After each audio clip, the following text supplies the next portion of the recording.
Semoga suara saya terdengar dengan jelas. Kali ini saya ada di kamar mesin dari KM Sapu Nusantara 116. Ya, semoga saja ya suaranya terdengar dengan jelas. Mungkin bisa mulai dibahas dari ini ya. Mungkin kalau memang tidak jelas nantinya akan saya voice cover video ini.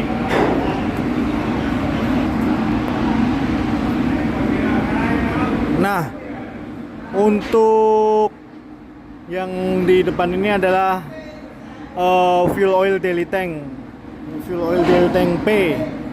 P ini artinya port set atau kiri, dan yang ini adalah fuel oil daily tank S atau starboard, artinya kanan. Dari fuel oil tank ini nanti sendiri akan dialirkan ke bahan bakar. Untuk fungsinya fuel oil tank adalah untuk tempat penampungan bahan bakar itu sendiri. Kemudian di sini kebetulan kapalnya ini menggunakan dua main engine, otomatis dengan dua main engine menggunakan dua propeller juga. Ini untuk main engine yang pertama, main engine yang port side, dan yang sebelah di sini adalah main engine yang starboard. Untuk ini adalah exhaustnya, exhaust di sini, exhaust pada kapal. Nah, biasanya di exhaust ini ada sistem yang namanya filter untuk mengurangi emisi SOx ataupun NOx, atau bisa disebut juga dengan catalytic ventilator kalau tidak salah ya. Ya, di sini sendiri ada sistem perporosan atau sistem shaft. Shaft di sini ada dua jenis pelumasannya. Yang pertama menggunakan pelumasan air, kemudian yang kedua menggunakan pelumasan minyak. Nah, tentunya untuk mendesain sebuah shaft ini dengan diameter dan panjangnya itu dapat dihitung dengan menggunakan rules dari kelas maupun ya dari PKI yang kelas standar nasional maupun yang kelas internasional seperti NK, RINA, LR, dan masih banyak lagi. Kebetulan di sini sedang ada perbaikan pada sistem perpipaannya ya.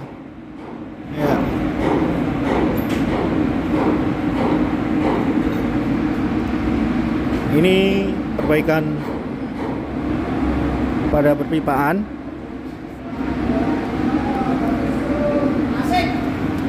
Pak, ini valve ya Pak ya? Iya. Ya, valve apa Pak yang ini yang diperbaiki? Oh, valve Siches-nya. Iya. Valve Siches.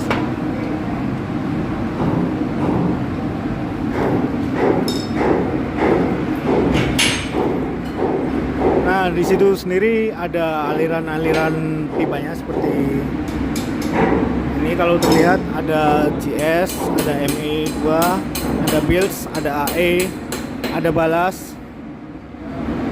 Nah, untuk auxiliary engine sendiri atau mesin bantu yang menghasilkan supply listrik dari kapal itu ada dua juga, di sebelah port set atau kiri ini, dan yang di sana atau starboard sebelah kanan.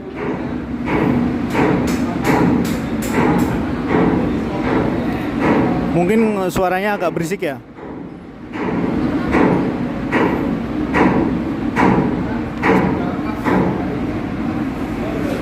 Oh ya, sedikit koreksi.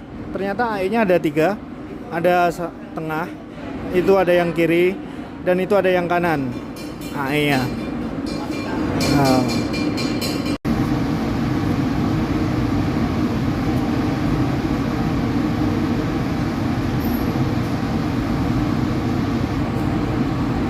Ya, di sini tadi ada sistem dari kapalnya, yaitu wiper oil. Nah, fungsi dari wiper oil sendiri untuk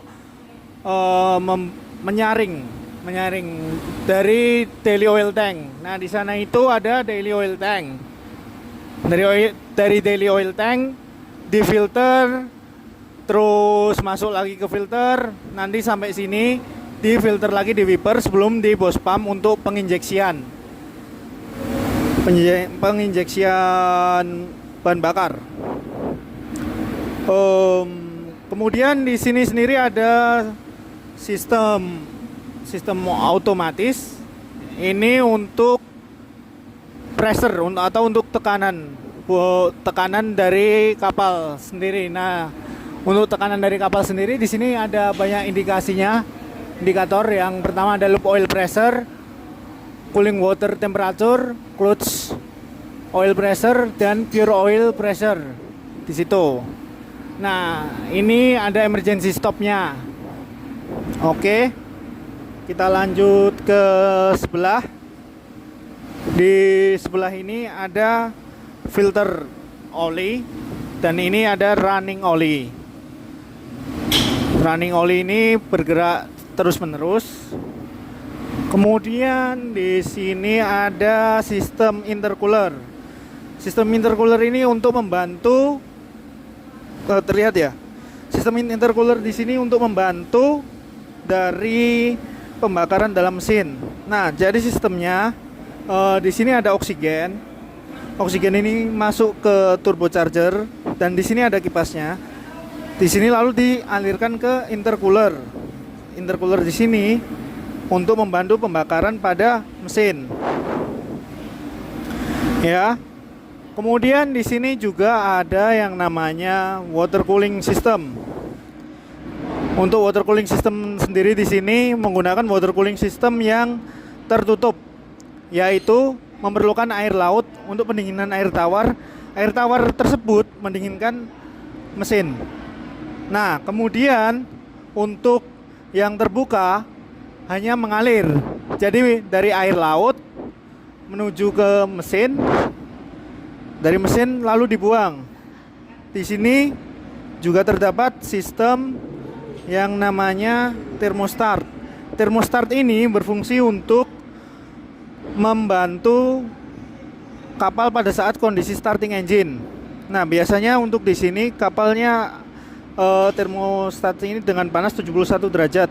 Nah, apabila panasnya ini lebih dari 71 derajat, maka mesin ini akan otomatis mati sendiri. Termostat ini maksud saya, ya.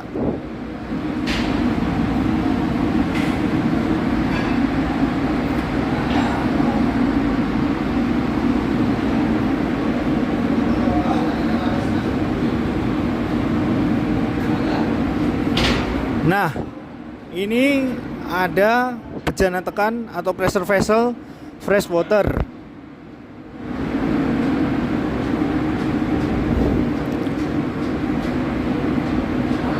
Itu ada seawater service pump, dan itu ada fresh water service pumpnya. Ya. Di sini adalah sistem aliran dari si chest tadi yang di luar ini.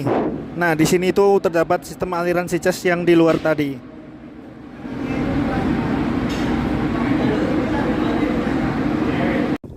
Ya, jadi di sini saya akan membahas mengenai propeller. Nah, baling-baling di kapal juga disebut dengan yang namanya propeller. Untuk propeller sendiri ada beberapa jenis tipe propellernya, yaitu fixed pitch propeller, kemudian controllable pitch propeller, azimuth propeller, water jet, dan lain sebagainya. Kemudian untuk propeller ini sendiri, dikarenakan propeller ini sendiri juga perlu penginspeksian.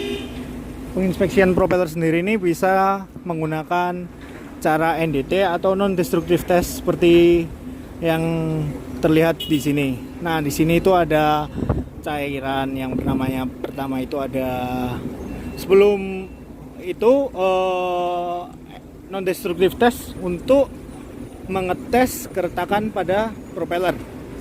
Nah, untuk pengetesan keretakan pada propeller ini menggunakan menggunakan metode NDT tadi atau metode tidak merusak, yaitu dengan menggunakan penetran. Yang pertama, menggunakan cleaner pada bagian ini, kemudian menggunakan cairan putih ini, kemudian yang terakhir menggunakan cairan penetran. Nah, setelah itu kita dapat melihat keretakan pada propeller tersebut. Nah, apabila propeller tersebut ini retak, itu dapat di repair dengan cara penambahan daging ataupun penggantian ini, tapi tetap dengan persetujuan kelas. Jadi ini adalah tipe fixed pitch propeller atau propeller dengan pitch yang tidak berubah-ubah. Nah, di fixed pitch propeller sendiri ini ataupun untuk reparasi biasanya dari di bawah 0,5 diameter atau sekitar setengah diameter ini tidak boleh adanya penambahan daging ataupun penambahan daging ataupun pengelasan di daerah 0,5 propeller. 0,6 sampai dengan 0,8 ini boleh asalkan ada persetujuan dari kelas. Kemudian daerah dari 0,8 sampai daerah mentok propeller ini yang saya pegang ini boleh ada reparasi dengan cara pengelasan ataupun cara penambahan daging itu. Kemudian setelah propeller ini di repair, nanti kita akan melihat fotonya. Fotonya nanti kita akan melihat foto kalau ada nanti di sebelah sini. Di situ ada yang namanya balancing propeller. Nah, untuk balancing propeller sendiri ada dua tipe. Yang pertama adalah dynamic balancing menggunakan mesin. Kemudian yang kedua menggunakan static balancing, yaitu dengan cara memutar propeller. Ketika propeller tersebut diputar, apabila sisi atas kemudian kembali lagi ke atas, maka propeller tersebut bisa dianggap balance atau seimbang. Tapi apabila propeller itu dari sisi atas diputar secara 360 derajat, dia tidak kembali ke atas, yaitu propeller tersebut bisa dikatakan tidak balance. Ya. Kemudian untuk saya tadi juga lupa menjelaskan mengenai tipe-tipe overhaul yang tadi harusnya saya jelaskan di kamar mesin dikarenakan keterbatasan waktu dan keterbatasan tempat ya. Jadi di kamar mesin itu ada maksudnya di main engine itu ada 3 tipe overhaul. Yang pertama adalah top overhaul, yaitu pengecekan klep, valve dan lain-lain. Kemudian yang kedua ada yang namanya major overhaul, yaitu pengecekan general, pengecekan major secara general overhaul itu pengecekan turbocharger, seating valve, kemudian bagian-bagian injektor, bagian-bagian filter juga perlu pengecekan pada saat itu. Kemudian yang terakhir adalah ada yang namanya major overhaul. Major overhaul itu sendiri dilakukan ketika ada batasan running hours sesuai manual booknya ya. Kalau setahu saya di mesin yang pernah saya baca itu ada pada kondisi 14.000 sampai 24.000 jam. Kemudian yang pertama itu tadi yang saya sebutkan adalah top overhaul, itu ada pada kondisi 4.000 sampai 14.000, sedangkan 4.000 sampai 8.000 jam. Mohon maaf. Sedangkan yang general overhaul pada 14.000 hingga 18.000 jam. Ya. Di sini juga tadi terlihat ada bawang memasang propellernya. Ada pelepasan propeller kemarin, kayaknya ini propellernya di NDT kemarin ya ini. Nah, di situ ada skek. Di tengah ini skeg. Skeg ini berfungsi untuk penyeimbang. Nah, penyeimbang ketika kapal ini bergerak.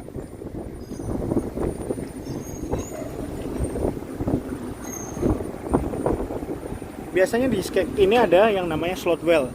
Jadi ketika ada pengelasan di bagian kiri, kita ini kan tertutup, ini kan tulang-tulang, kemudian ini kan tilas bagian kiri. Otomatis kita mengelas untuk bagian kanannya itu harus menggunakan slot well atau bolong-bolong. Di sini tidak terlalu terlihat ya di kamera. Nah, di situ tujuannya untuk apa? Bolong-bolong tersebut dilas pada sisi yang ada tulang-tulangan atau ada frame-frame di skeg ini. Tujuannya untuk memudahkan pengelasan. Atau ini tidak menggunakan slot well ya.